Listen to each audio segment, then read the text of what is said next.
कह रही हैं आने को एक के बाद एक। क्या लग रहा है आपको? सेंसिटिव माहौल बना हुआ है, प्रशासन कह रहा है 10 तारीख के बाद आइए। देखिए, अभी आपको तो पता है कि यहाँ पर इस टाइम क्या कहते हैं, माहौल काफ़ी ख़राब था। इस टाइम प्रशासन ने वहाँ पर जो है थोड़ी शांति कायम करी है। तो विपक्ष पार्टियों को ये चाहिए थोड़ा जो है थोड़ा इंतज़ार करें और उसके बाद जो है उसके बाद दौरा कर सकते हैं आप। अगर वो कहते हैं कि अगर आप 4 से ज़्यादा बंदे नहीं जाने चाहिए, तो अगर वो कोई ज़्यादा चाहे तो अकेले चले जाए।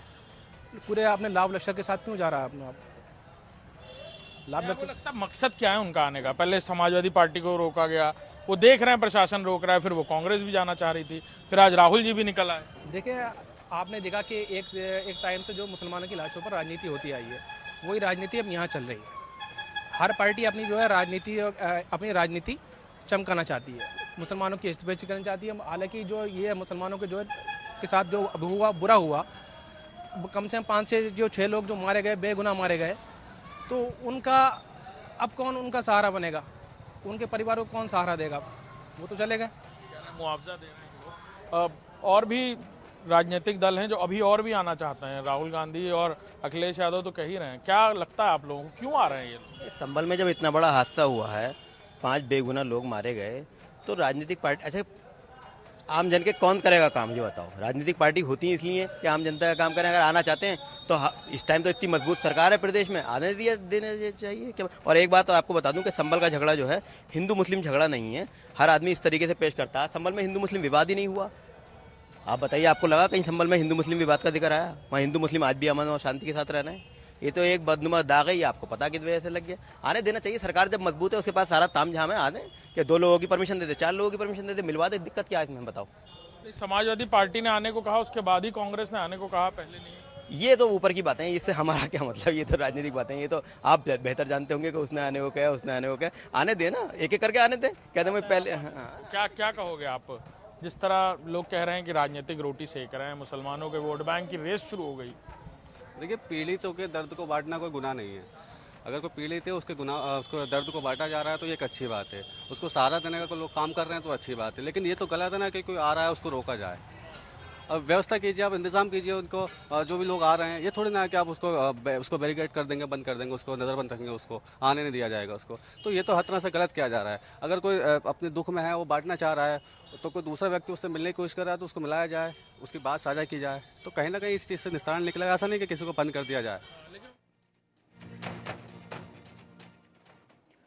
प्रमोद कुमार संभल से हमारे साथ ज्यादा जानकारी के लिए लाइव जुड़ गए हैं। प्रमोद, आपके पास क्या जानकारी है? अभी तक जांच में क्या कुछ सामने निकल कर आया है? कितनी गिरफ्तारियां हुई हैं? देखिए, संभल घटनाक्रम पर पूरे मामले में अब तक 30 से ज्यादा गिरफ्तारी हुई है और जिसमें 2-3 महिलाएं भी गिरफ्तार हुई है। यानी पुलिस की जो कार्रवाई का सिलसिला है वो लगातार ग्राउंड जीरो पर जारी है। पुलिस के आला अफसर घटना स्थल पर मूव कर रहे, घूमते फिरते नजर आ रहे हैं और ऐसे में भारी तादाद में पुलिस फोर्स तैनात भी कर दिया है। आज देखिए, पूरे प्रकरण में एलआईयू के अलावा डॉग स्क्वाड टीम घटना स्थल पर जांच पड़ताल के लिए गई थी। तो जिस जगह संभल में बवाल हुआ था, यानी मस्जिद के सामने वाला जो इलाका था, उसके पीछे वाले इलाके में जैसे ही ये एलआईयू की टीम और डॉग स्क्वाड की टीम पहुंचती है, तो वहां 2 कारतूस आज 12 बोर के मिले हैं। जिन कारतूसों पर मार्का जो था वो पाकिस्तान का मार्का था। यानी संभल घटना की जो साजिश थी उसमें पाकिस्तान से एक चीज मुझे क्लियर करिएगा। मंगलवार को जो कारतूस मिले थे वो भी पाकिस्तान में बने हुए मिले थे और आज जो कारतूस मिले हैं वो भी पाकिस्तान मेड दिखा रहे हैं। हाँ बिल्कुल, देखिए, मंगलवार को जो कारतूस मिले थे वो भी पाकिस्तान में मिले थे और आज जो 2 कारतूस 12 बोर के मिले हैं वो भी पाकिस्तान में ही बने। यानी ऐसे में इस घटना का जो जुड़ाव है कहीं ना कहीं वो पाकिस्तान से होता हुआ नजर आ रहा है। यानी जो जांच एजेंसियां हैं, पाकिस्तान से कारतूस मंगलवार को मिलने के बाद एकदम सक्रिय हो गई है। जांच बेहद तेजी के साथ बढ़ रही है। और देखिए, पहले जो कारतूस मंगलवार को मिले थे वो मस्जिद का सामने वाला इलाका था। अब जो कारतूस मिले वो मस्जिद का पीछे वाला इलाका है और पीछे उस जगह मिले या झाड़ियां हैं। ऐसे में बखूबी ये अंदाजा लगाया जा सकता है कि पूरे मूवमेंट पर पाकिस्तान की भी अहम रोल रहा है। जिस तरीके से देखिए, वहां एसपी प्रेस कॉन्फ्रेंस कर रहे थे तो उन्होंने कई सारे हथियार दिखाए थे। और देखिए, सबसे बड़ी बात यह है कि जिन 5 लोगों की वहां गोली लगने से मौत हुई थी उनमें सरकारी बोर का इस्तेमाल नहीं किया था। इसका बाकायदा खुलासा पोस्टमार्टम रिपोर्ट में हो गया है। तो ऐसे में जो एसपी और डीएम का बयान भी आया था, उन्होंने कहा था कि जो 5 लोगों की मौत हुई है उसमें कहीं भी कोई पुलिस का रोल नहीं है। और ये यानी 3 तरफ से मॉब आया था, बताया जा रहा था कि 3 तरफ से मॉब आया था और आपस में गोली चली थी। ऐसे में उन लोगों की जो मौत हुई थी वो आपस में गोली लगने से हुई थी। तो ये बात अब कहीं ना कहीं साफ साबित होती हुई नजर आ रही है। चूंकि पूरे घटनाक्रम पर देखिए, जिस दिन ये बवाल हुआ, बवाल के पीछे लगातार जो पुलिस थी वहां की और जो सीओ थे, डीएसपी थे अनुज चौधरी, उनके बयान भी आए। बयान के अलावा उन्होंने तमाम वीडियो वो आए थे जिसमें बाकायदा वो जनता से रिक्वेस्ट कर रहे थे कि देखिए कल जुम्मे की नमाज का दिन है और कल को लेकर आपसे जानना चाहेंगे क्या प्रशासन की तरफ से व्यवस्था की गई है, क्या सुरक्षा के इंतजाम किए गए हैं और अभी हालात वहां पर क्या पूरी तरह से सामान्य हो चुके हैं?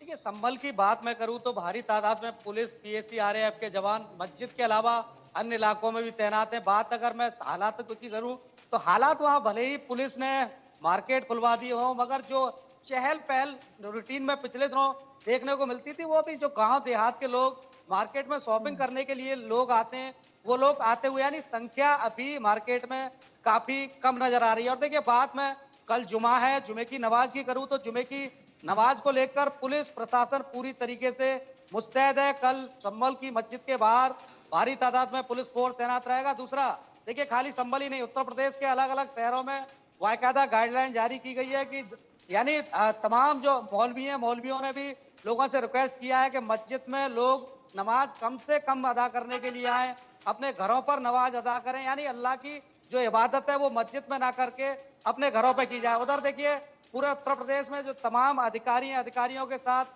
जो हिंदू और मुस्लिम दोनों ही समुदाय के लोग बैठे हैं, शांति समिति की बैठकें हो रही हैं, लगातार लोगों को समझाने का प्रयास किया जा रहा है कि आप लोग मस्जिद में नमाज अदा करने के लिए नहीं आए। ऐसे में कल जुमे का जो जुमा है, सेकंड घटना के बाद दूसरा ये जुमा पड़ रहा है, तो लगातार जो अधिकारी हैं पूरे मूवमेंट पर नजर बनाए हुए हैं। जी ठीक है, आप भी इस खबर पर नजर रखिएगा। प्रमोद, बहुत बहुत शुक्रिया तमाम जानकारी के लिए। एक छोटे से ब्रेक के लिए रुकेंगे, ब्रेक के उस पार खबरें लगातार जारी हैं, आप बने रहिए इंडिया न्यूज के साथ। नमस्कार।